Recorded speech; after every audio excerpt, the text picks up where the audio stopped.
Formal nang kinwestiyon ng mga abogado ni dating Pangulong Rodrigo Duterte ang jurisdiksyon ng International Criminal Court o ICC para imbestigahan ang mga reklamo laban sa dating presidente. Sa kanilang isinumiteng challenge sa pre-trial chamber ng ICC, hinimok ni na Attorney Nicholas Kaufman at Dov Jacobs ang korte na ipatigil na ang proceedings laban sa dating Pangulo at iutos ang agarang pagpapalaya dito. Katwiran nila, hindi natugunan ang mga kondisyon sa mismong Article 12 ng Rome Statute para mapasailalim sa jurisdiksyon ng ICC ang dating Pangulo. Hindi Ano daw? Ayon sa kanila, hindi ano? nila, hindi na at iutos ang agarang pagpapalaya dito. Katwiran nila, hindi natugunan ang mga kondisyon sa mismong Article 12 ng Rome Statute. Ayun sabi nila rito, in light of the aforementioned, the defense reiterates that the precondition for the exercise of jurisdiction under Article 12 in the situation of the Philippines were not met at the time of pre-trial chambers authorized the opening of an investigation of 15 September 2021. The Republic of the Philippines was no longer a state party to Rome Statute at the critical point in time. Yan yung sinasabi. Kasi ang ginamit daw dito di umano ng prosecution ay Article 13.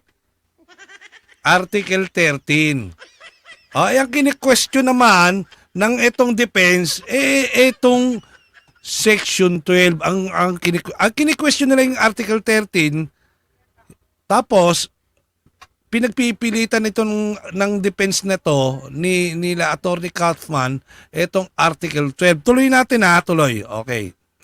Pangulo at iutos ang agarang pagpapalaya dito. Katwiran nila, hindi natugunan ang mga kondisyon sa mismong Article 12 ng Rome Statute para mapasailalim sa jurisdiksyon ng ICC ang dating Pangulo. Hindi na kasi partido sa Rome Statute ang Pilipinas nang iutos ng pre-trial chamber na buksan ang investigasyon noong September 15, 2021 dahil March 2019 pa naging epektibo ang pagkalas ng Pilipinas sa ICC. Sa naunang pahayag ni Attorney Kaufman, sinabi nito na naniniwala siya na mayroon silang matibay na argumento, ngunit nasa mga hukom pa rin ng ICC ang pagpapasyahing gil dito. I've said already in the media that I think it's a compelling argument, but the ultimate arbiters of that argument are the judges themselves. And it's not for me to tell them how to find ultimately what they believe is the correct decision, the correct judgment. I hope they will accept my argument. Samantala nabanggit din ng lead counsel ng dating Pangulo na kanyang nasubaybayan ang naging takbo ng investigasyon sa Senado ni Senator Amy Marcos kaugnay ng pagkakaaresto kay FPRRD. Ayon kay Attorney Kaufman, ang final report ng Senadora ay nakikita niyang nagbibigay suporta sa kanilang posisyon. I've even read the final report. Nabasa na rin ni Attorney Kaufman yung final report. Ibig sabihin nakarating na sa kanya at maaari niya itong gamitin.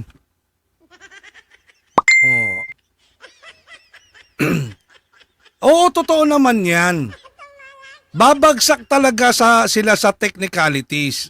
Kasi alam nyo, kahit gaano katibay ng iyong ebidensya, merong talagang ito dito lang sa korte natin ito sasabihin ko sa inyo para ano kayo. Kahit na gaano katibay yung ebidensya mo laban sa isang akusado, laban sa isang akusado, kahit na gaano katibay, gaano kalakas ang yung ebidensya, kung merong technicalities, lahat yun mawawash out. Tandaan ninyo yan.